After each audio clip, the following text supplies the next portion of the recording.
The year was 1944, a cold spring dawn stretching over the rolling fields of rural Pennsylvania. The morning mist clung to the ground like a fragile veil, softening the edges of barbed wire fences that delineated the boundaries of the prisoner of war camp. Inside, silence reigned, a quiet that was almost deafening after years of chaos, shellfire, and the relentless march of war. Here, in this unlikely sanctuary thousands of miles from the blood-soaked streets of Europe, a small group of women huddled together, their uniforms tattered, their hands trembling, hearts heavy with the uncertainty of what awaited them. Captured German nurses, trained to heal yet caught in the machinery of a global conflict, had been transported across the Atlantic, shipped in cramped, echoing holds of military transports. They had been told stories, rumors of harsh treatment, deprivation, and rigid discipline. Fear clung to them as tightly as their damp coats, the ghost of suspicion whispering in every shadow.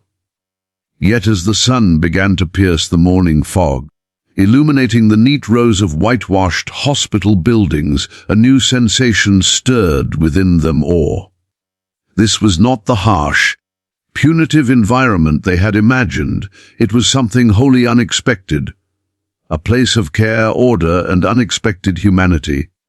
The gates opened, and they stepped onto perfectly tended pathways, the scent of fresh bread and antiseptic. The nurses stepped hesitantly into the hospital corridors, their footsteps echoing softly on the polished linoleum floors. The walls, painted a soothing shade of cream, reflected the morning sunlight streaming through tall, spotless windows, bathing the hall in a warm, golden hue that seemed to wash away some of the shadows that had lingered in their hearts for months. Every corner they turned revealed another unexpected detail of care. Beds perfectly made with crisp, white linens, bedside tables arranged with neat precision, and soft blankets folded just so, waiting for any arriving patient. The air carried a subtle scent of antiseptic mixed with the faint aroma of freshly baked bread from the nearby kitchen, a combination that spoke of both cleanliness and comfort, of order paired with nourishment. For these women, who had endured the chaos of war, the sound of calm voices and the quiet hum of a place devoted entirely to healing felt almost surreal, like stepping into a dream shaped by an entirely different world. At first, their steps were cautious, their eyes wide as they scanned every detail. They had been conditioned to expect harshness, to anticipate curt commands and strict regimentation, to accept fear as a constant companion. Here, however, the atmosphere was different. There were no sharp tones, no watchful guards looming at every turn. Instead, there was patience. There was warmth. Staff members moved through the corridors with practiced efficiency, yet each movement seemed imbued with an awareness of the human being on the other side of every interaction. A nurse offering a blanket did so with a quiet smile, her fingers brushing lightly against the edge of a bedspread in a gesture both professional and strangely tender. Another staff member placed a small tray of food beside a bed, bending slightly to make eye contact and offering a reassuring word. A soft murmur that made the nurses blink in surprise. They were not used to such gestures of dignity, gestures that seemed small but carried with them the immense weight of human respect. As they moved deeper into the building, the nurses began to notice the meticulous organization everywhere. Medical instruments gleamed under the soft lights, arranged in precise order on gleaming countertops. Each room was carefully stocked, not just with the essentials of care, but with small comforts designed to ease anxiety, clean towels folded with geometric precision, flowers placed in simple vases, soft pillows fluffed and inviting. It was a stark contrast to the makeshift wards and improvised equipment they had grown accustomed to in Europe, where scarcity often dictated the speed and severity of treatment. Here, abundance was not flaunted, but thoughtfully applied, a quiet promise that every patient, every visitor, every staff member was valued. The nurses found themselves drawn into the rhythm of this place, the gentle routine of care, the subtle coordination of tasks, the quiet reassurance embedded in every gesture. It was both disarming and exhilarating, a world where the simple act of providing a meal or arranging a blanket was elevated to an art form of human compassion. They passed a small lounge area where other nurses sat quietly, sipping tea or gently arranging personal belongings, speaking in low voices that conveyed calm rather than urgency. The captured German nurses felt an unexpected pang of envy, not for what these women had, but for the profound sense of purpose and dignity suffusing the space.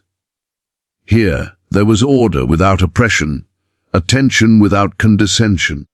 One of the older nurses paused to observe a junior staff member adjusting the position. By mid-morning, they had reached a quiet alcove lined with windows overlooking the hospital gardens. The view was a revelation. Neatly trimmed hedges, vibrant flower beds, and winding pathways contrasted sharply with the images of devastation they had carried with them from Europe. Sunlight glimmered off the petals of spring flowers, creating small bursts of color against the green expanse, while a gentle breeze carried the scent of earth and growth into the corridors. It was a vision of serenity, a stark reminder that life could be orderly, beautiful, and nurturing even in the midst of conflict. The nurses paused, almost reverently, to take in the scene, their hearts beating with a mixture of awe, relief, and disbelief. For the first time since capture, they felt a fragile sense of hope that the world could still harbor care, dignity, and humanity, even for those deemed enemies. Every step, every glance, every word exchanged within the hospital seemed to reinforce this new reality. They began to shed the tension coiled in their shoulders, the habitual wariness in their eyes, as though the very air of the place encouraged trust. Small gestures, a nod, a smile, a polite explanation, compounded into a growing sense of wonder. They realized that the expectation of harshness had blinded them to the possibility of kindness. Here, they were learning not through books or lectures, but through lived experience that the human capacity for compassion could flourish even in situations born of conflict. By the end of the morning, the nurses had walked through nearly every corner of the hospital, each moment leaving an indelible impression. Their hearts, once heavy with apprehension, now carried a mixture of astonishment and tentative hope. The smallest acts, a blanket folded with care, a meal served with a smile, a patient gently assisted, resonated deeply, embedding in them the realization that the simple act of care could transform fear into trust and uncertainty into awe. The medical wards were a revelation to the captured nurses, a world apart from the makeshift, crowded infirmaries they had known in Europe. As they entered, the gentle hum of machinery greeted them, a quiet symphony of efficiency that spoke of a system designed not merely to function, but to nurture. Monitors beeped softly, punctuating the rhythm of care, while machines hummed in precise harmony, measuring heartbeats, oxygen levels, and blood pressure with unerring accuracy. At first, the nurses hesitated at the threshold, unsure if they had the right to enter, as if stepping into this world of meticulous order required permission beyond their captivity. But the staff, fully aware of their arrival, welcomed them with calm professionalism, guiding them forward with gentle words that erased the barriers of fear and suspicion. The nurses had come expecting suspicion, coldness, and the impersonal rigidity of captors. Instead, they were met with a display of human dignity that transcended every expectation.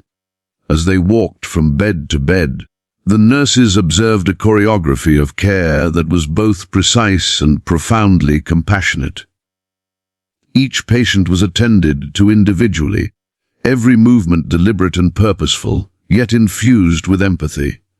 A young staff nurse adjusted an oxygen mask with a gentle touch, explaining its function to the patient in soft tones, while another carefully monitored an elderly man's vitals, offering reassurance and conversation as if the conversation itself were as essential as the medicine.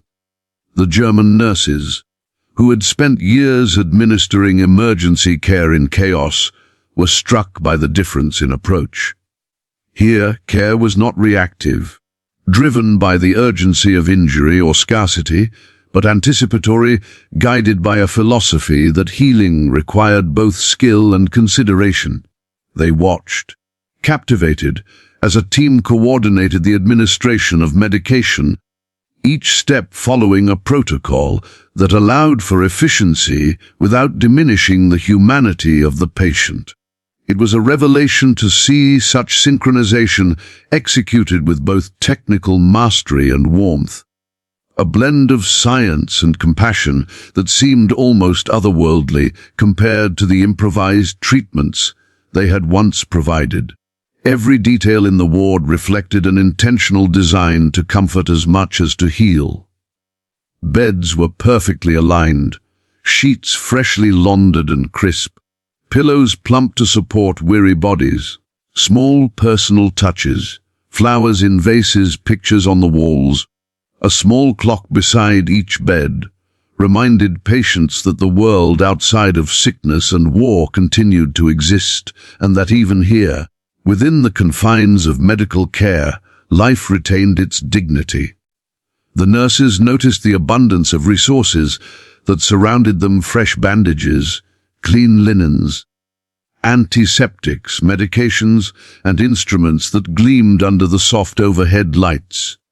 In the field hospitals they had served, scarcity was the norm. Every item was rationed, every decision weighed against the harsh calculus of survival. Here, the surplus was not indulgent but deliberate, a manifestation of a care system built to respect both body and soul.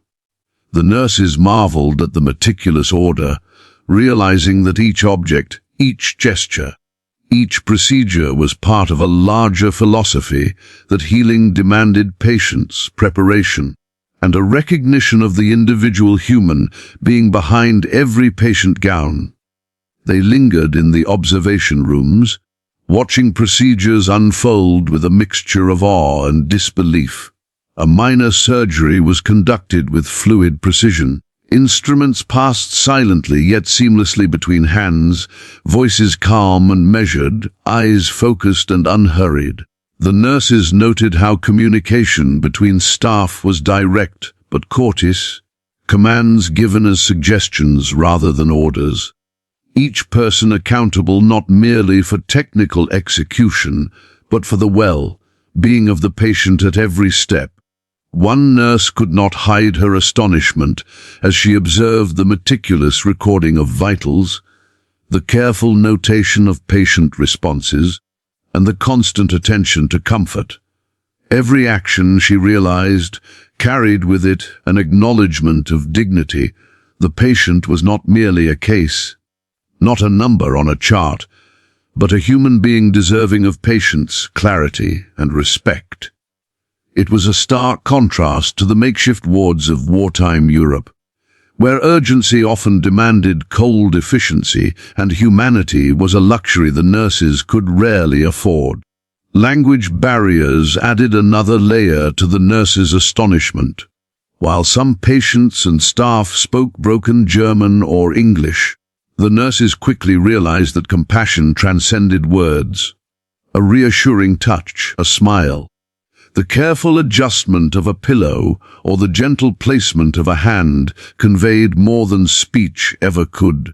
One staff nurse guided a reluctant patient through a breathing exercise with small moments left the deepest impressions. A nurse observed a staff member gently brushing a patient's hair, a simple act that seemed insignificant, yet radiated warmth and respect. Another watched as medication was delivered alongside a quiet explanation, allowing patients to understand and participate in their own healing. The captured nurses, accustomed to rapid treatment in wartime chaos, were struck by the balance between control and autonomy, the recognition that patients were partners rather than passive recipients.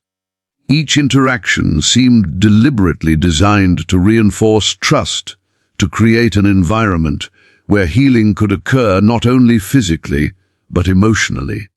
They felt themselves slowly shedding layers of fear, of expectation, of prejudice, as they realized that these hospitals operated on principles alien to the brutal, utilitarian logic of wartime captivity.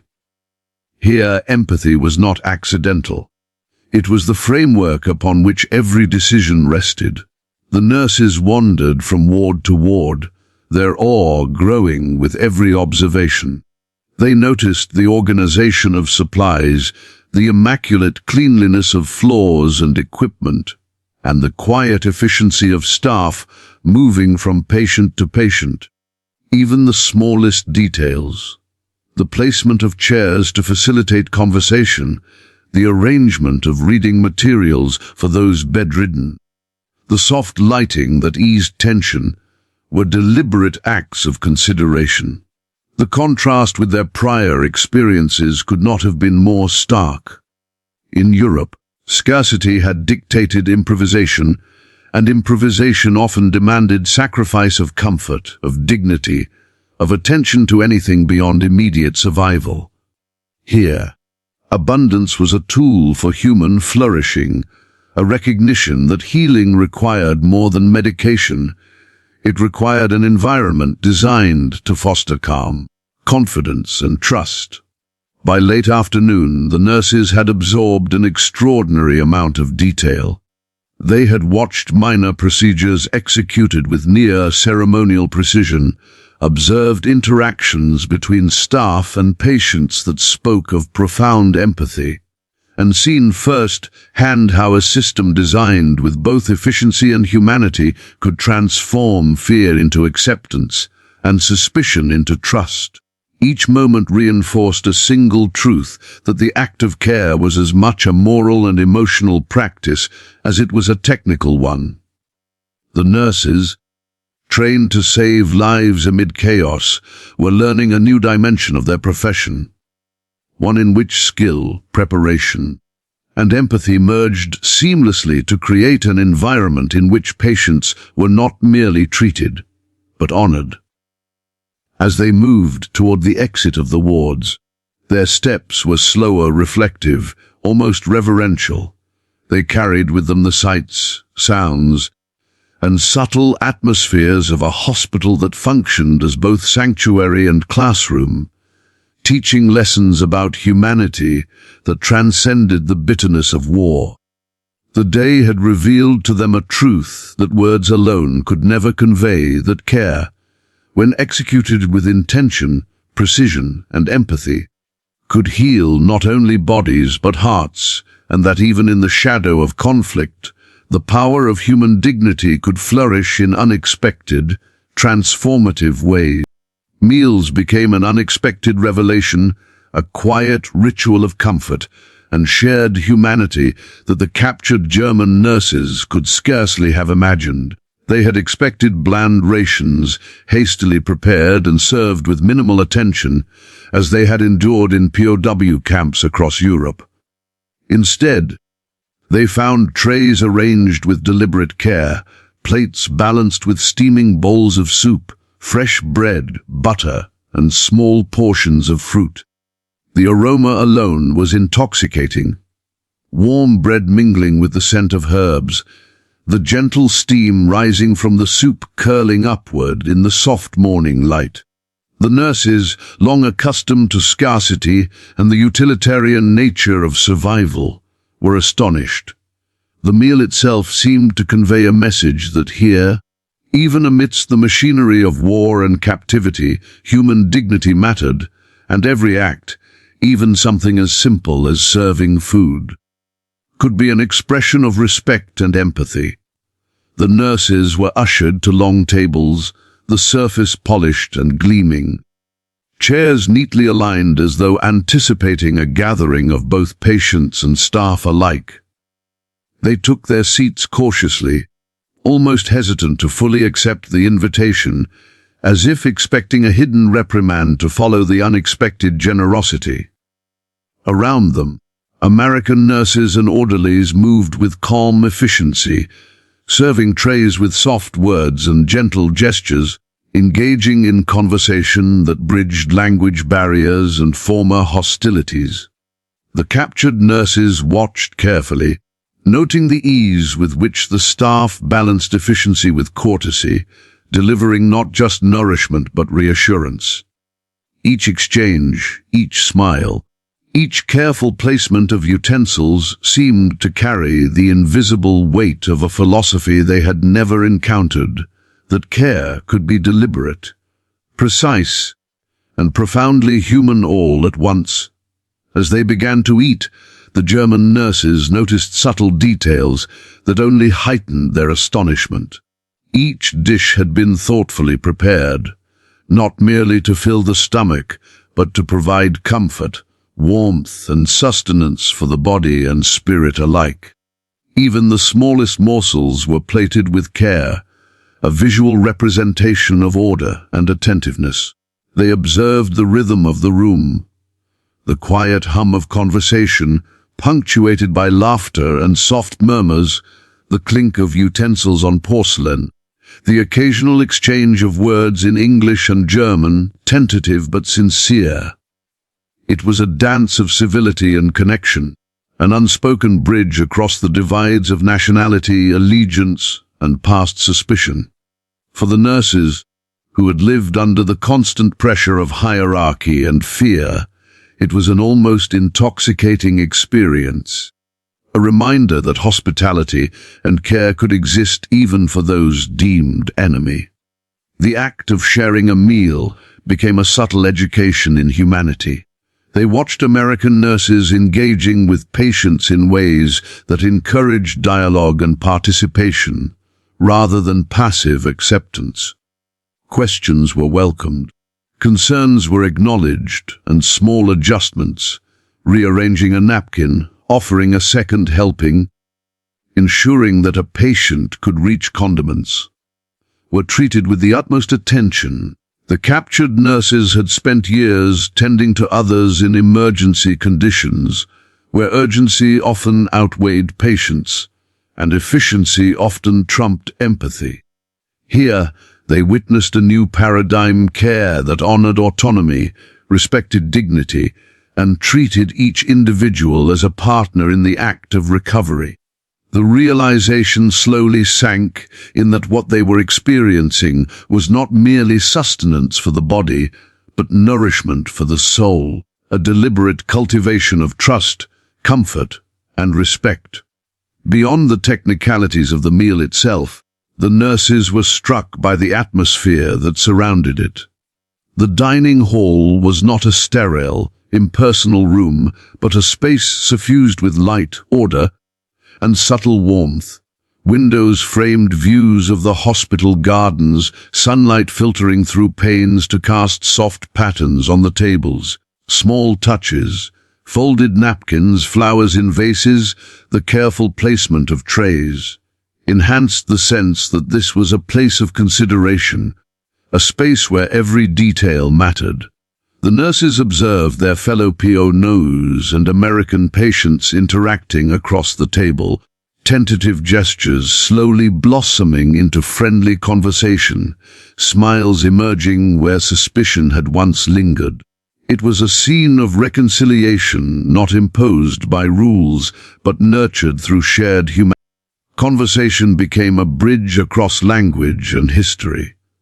Though many of the German nurses spoke little English, the universal gestures of kindness and attentiveness communicated far more than words ever could.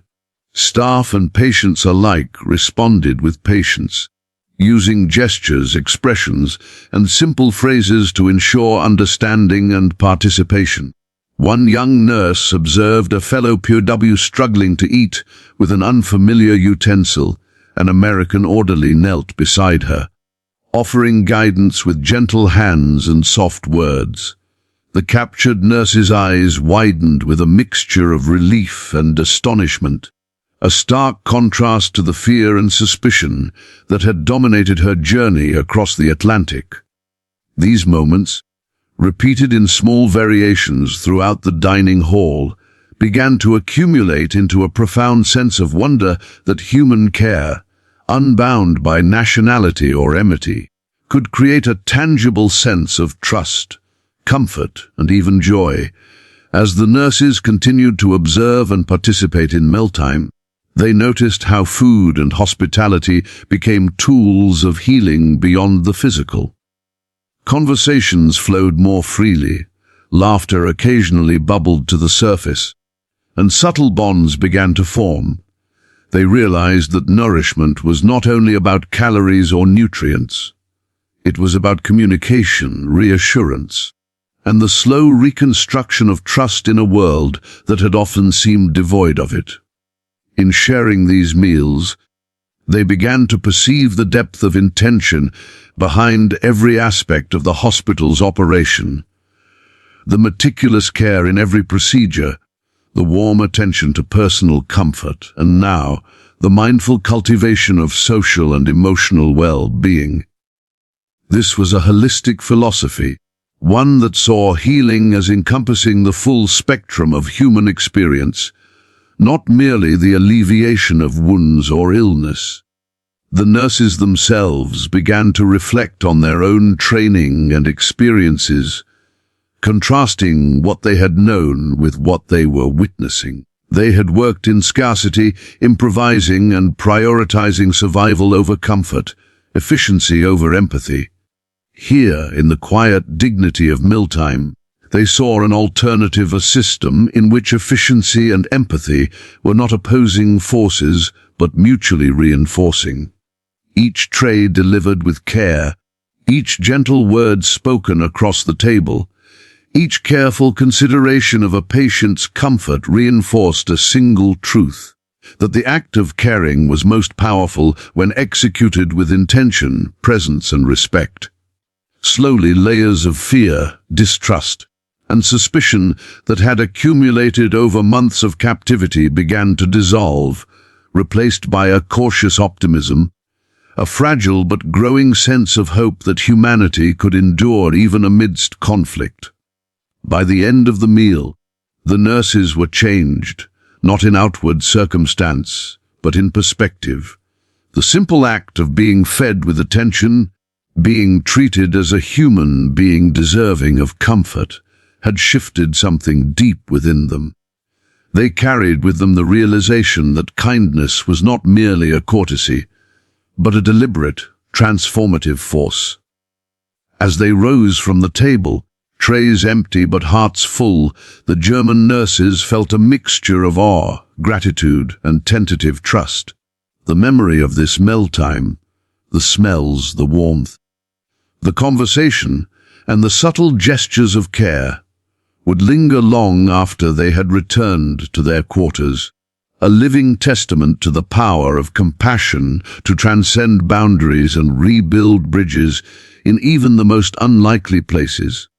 Each day thereafter brought similar lessons in humanity. The nurses observed how small acts, a shared loaf of bread, the careful adjustment of a chair, a friendly smile across a tray, created ripples of reassurance that extended far beyond the